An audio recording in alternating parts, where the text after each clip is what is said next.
more clear. That's what we need. Okay? The influence. How important is influence? Remember the great sermon that we did, influence, right? You don't even have to say anything, just by looking at yourself, people are being converted. Okay, character is power. The silentness of a true and service life carries an almost irresistible influence. By revealing in our life the character of Christ, we cooperate with Him in the work of saving. Okay, so it's only revealing in our life His character that we cooperate with Him. The more influence, the more good we do. When those who profess to serve God follow Christ's example, practicing the principles of the law, that they love God supremely and they deliver themselves, then will the church have power to move the world. So we will have the power to move the world when we have those character, the character of Christ that is in us. It says our words, our deportment, even our dress. So even in our dress, everything should preach. So that means even in our words, our actions, our deportment, our dress, how the way we look, everything should preach to the world. Not only with our words should we speak to the people, but everything pertaining to our person should be a sermon to them. Amen. So everything is a sermon to the people, that right impressions may be made upon them, and that the truth spoken may be taken by them to their homes. Thus our faith will stand in a better light before the community. Thus, if we have this kind of influence, this kind of character in our lives, thus by our unconscious influence, thousands may be blessed. Wow, thousands may be blessed. Now, how about time? Okay, time. How important is time? Remember that we cannot redeem time. Once time happens, that's it. We cannot actually make it backward. We're not living the time of Hezekiah that he could actually say, Lord, can you back off the time? I want to know that whether my prayer is being answered. Then time. When time passed, that's it. So our time belongs to God. Okay? Every moment is His, and we are under the most solemn obligation to improve it to His glory. Of no talent He has given will, He requires a more strict account than of our time. It says here, the value of time is beyond comprehension. Christ regarded every moment as precious, and it is thus that we should regard it. Life is too short to be trifled away. We have but a few days of probation in which to prepare for eternity. We have no time to waste, no time to devote to selfish pleasure, no time for the indulgence of sin. It is now that we are to form characters for the future, immortal life. It is now that we are to prepare for the searching judgment. So time is so precious, We cannot waste time. We cannot be idle. Every man's work passes in review, it says here, before God, and is registered for faithfulness or unfaithfulness. All its name, books of heaven, is entered with terrible exactness. Every wrong word, every selfish act, every unfulfilled duty. See, unfulfilled duty. And every secret sin and every artful dissembling. Heaven sent warnings of reproof, neglected, wasted moments. So how much time you have wasted? Unimproved opportunities. The reason why there's no improvement, because you have wasted a lot of time. Yeah, you have wasted so much time. There's nothing. How long you been here in this? You've been here in this land. How long you been in Moyers? So where you? It's still the same. There is no improvement.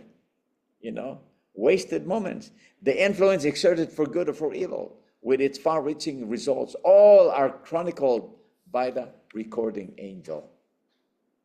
That's why Ephesians 5:16, redeem because the days are. How do you redeem time? Can you redeem time? The only way that we can redeem time is to make the most of it that we have left. That's all. Whatever time we have left, we have to make the most of it. Because we cannot go back yesterday. We cannot go back to last week during our travel. I mean, we could have done something else, but we cannot do that. We cannot do that. We are admonished to redeem time, but time squandered can never be recovered. So time squandered, we cannot recover. We cannot call back even one moment. The only way in which we can redeem our time is by making the most of that which remains. That's it. That's the only way that we can redeem time, is to make the most of the time that we have left, by being co-workers with God in His great plan of redemption. Now we know that we're living in these last days, so we only have few days of probation to live eternity. That means there is no time for pleasure, no time for what? Indulging sin. Okay, no time for amusements. Every moment is, it says here, is freighted with eternal consequences. We are to stand as a minute man, ready for service at a moment's notice. The opportunity that is now ours to speak to some needy soul the word of life may never offer again. God may say to that one, "This night thy soul shall be required of thee." And through our neglect, he may not be ready. Luke 12, verse 20.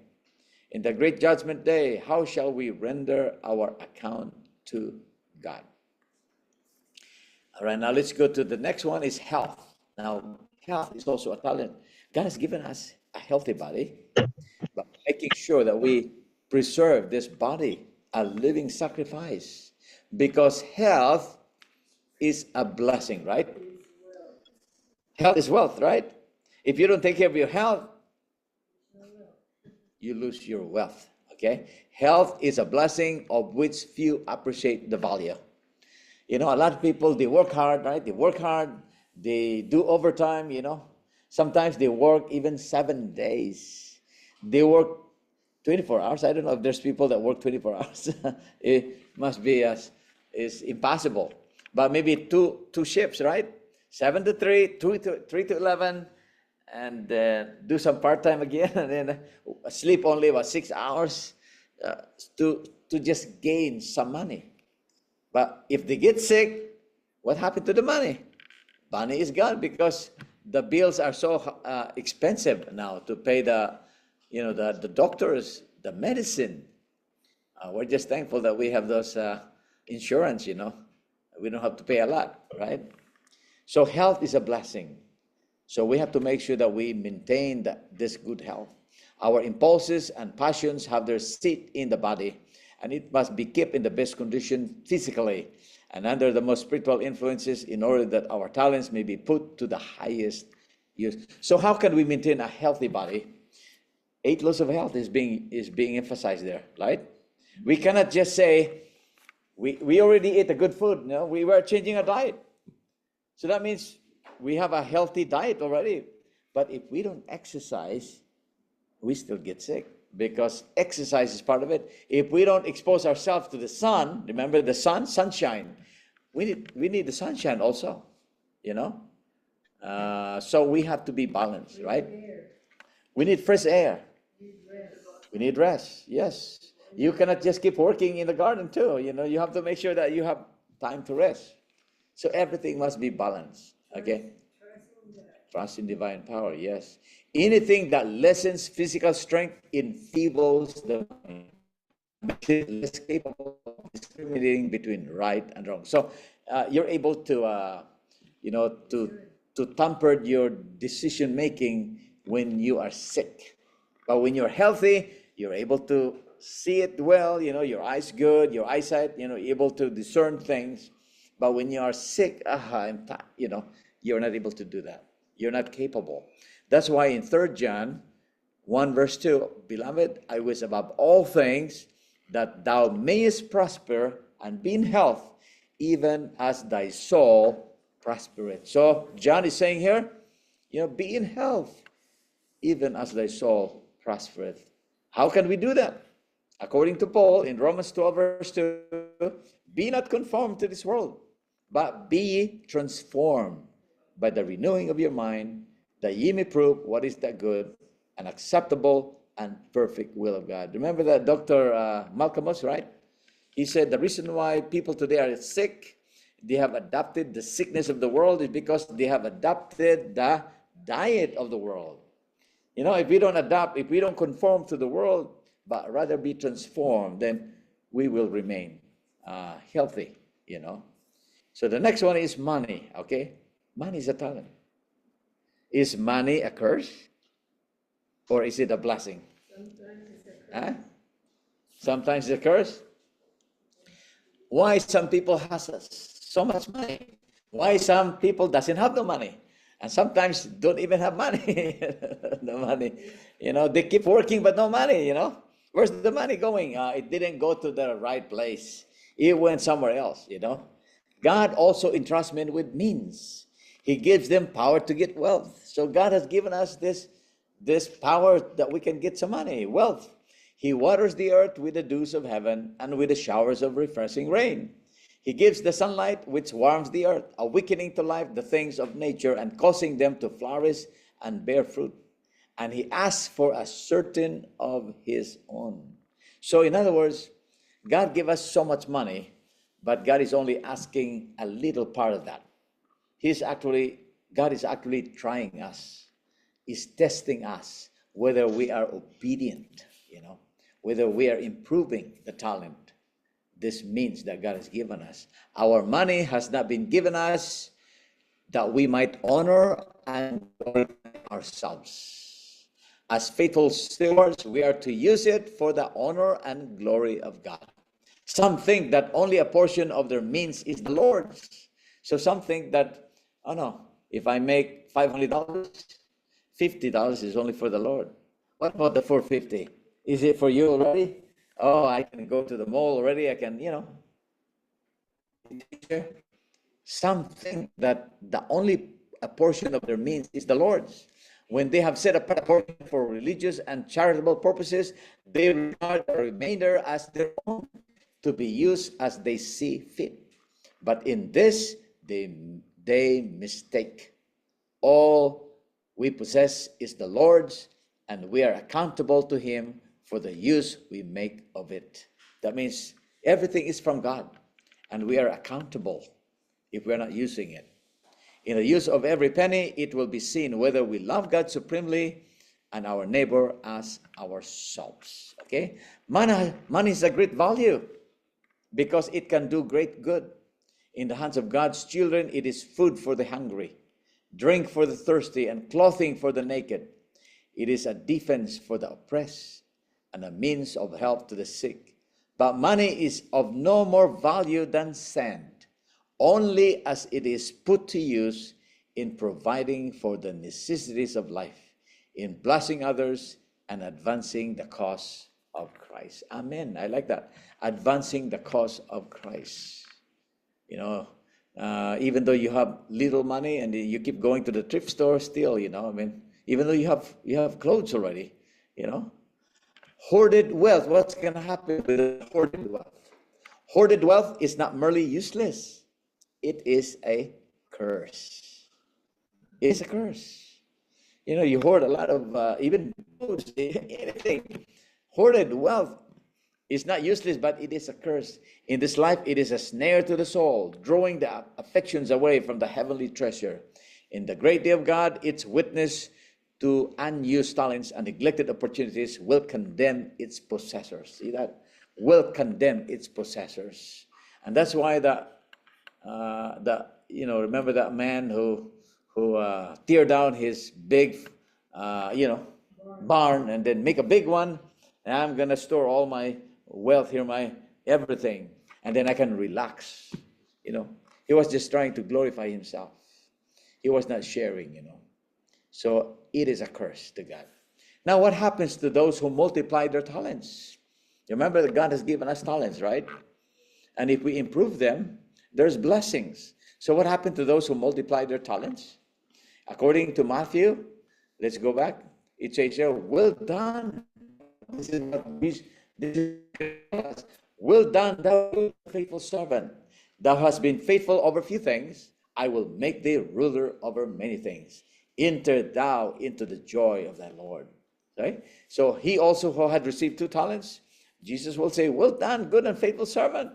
Thou hast been faithful over a few things. I will make thee ruler over many things. Enter thou into the joy of the Lord. Now, what happened to the ones who received 1? And he did not improve them. He did not multiply the 1 talent. What happened? According to Christ Object Lessons, it was the one with the smallest gift who left his talent unimproved. In this is given a warning to all who feel that the smallest of their endowments excuses them from service for Christ. Sometimes those people who think that, I don't have nothing, excuse them to do service for Christ. No, you're not excused. You still have to do it. If they could do some great thing, how gladly would they undertake it? But because they can serve only in little things, they think themselves justified in doing nothing. In this, they err. The Lord, in his distribution of gifts, is testing character. The man who neglected to improve his talent proved himself an unfaithful servant. Had he received 5 talents, he would have buried them as he buried the 1. His misuse of the 1 talent showed that he despised the gifts of heaven. That's it. So the reason why he only have that 1, because that's all he can do. But if he was given a lot, he would also bury those things. And that's exactly what people are doing today. In Matthew 25, this is my last quotations. Then he which had received the 1 talent, I knew thee that thou art a hard man, reaping where thou hast not sown, and gathering where thou hast not strawed. And I was afraid, and went and hid thy talent in the earth. Lo, there thou hast that is thine. And said unto him, thou wicked and slothful servant, thou knowest that I reap where I sowed not, and gather where I have not strawed. Thou oughtest therefore to have put my money to the exchangers, and then at my coming I should have received mine own with usury. Take therefore the talent from him, and give it unto him which hath 10 talents. For unto everyone that hath shall be given, and he shall have abundance, but from him that hath not shall be taken away, even that which he hath. And cast ye the unprofitable servant into the outer darkness, there shall be weeping and gnashing of teeth. This is exactly what will happen if we don't improve the talent that God has given us. We will be cast into the outer darkness. What is being given to us, the crown that God has prepared to each one of us, will be taken away, will be given to somebody else. And then we will be cast to the lake of fire. There shall be weeping and gnashing of teeth.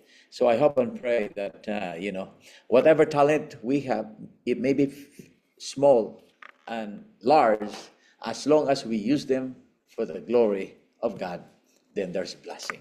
If we don't improve them, it is a curse in the sight of God.